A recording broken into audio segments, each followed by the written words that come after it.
Right. So, what we do, I'm Chris Gilbey. I run Imagine Intelligent Materials. What we're doing is developing industrial sensors where we take the sensing to the materials level.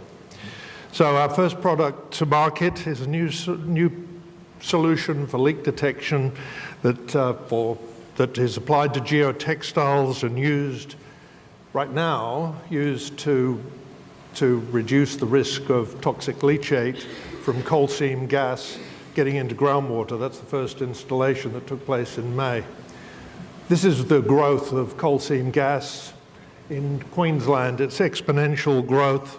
It's actually huge, going to 40,000 new mines by 2025.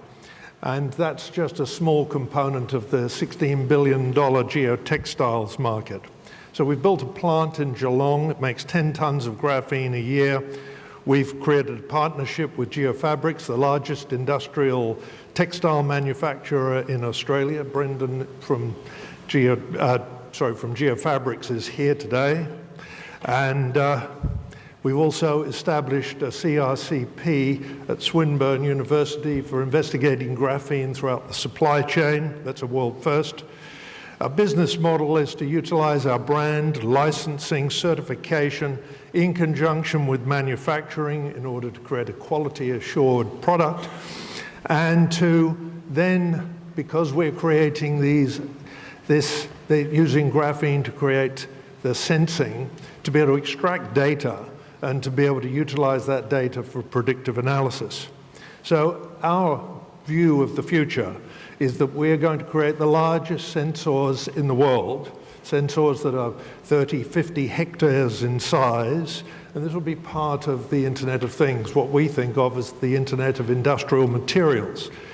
This is a prototype of a sensing pad that can go under roads to measure traffic movements.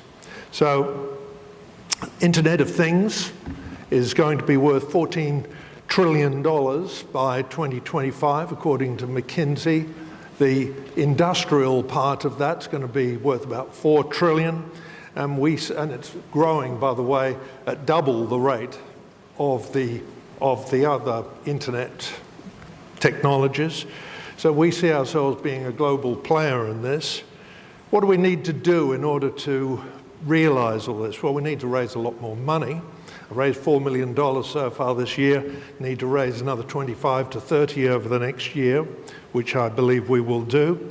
We're going to establish plants in North America and in Europe over the next 18 months. And we've just completed the prototype hardware interface, one of the most difficult parts of this. And the real challenge, I think, for us is to stay private rather than get caught in going to an IPO in Australia and then becoming victim to day traders. So that's our story. Thanks.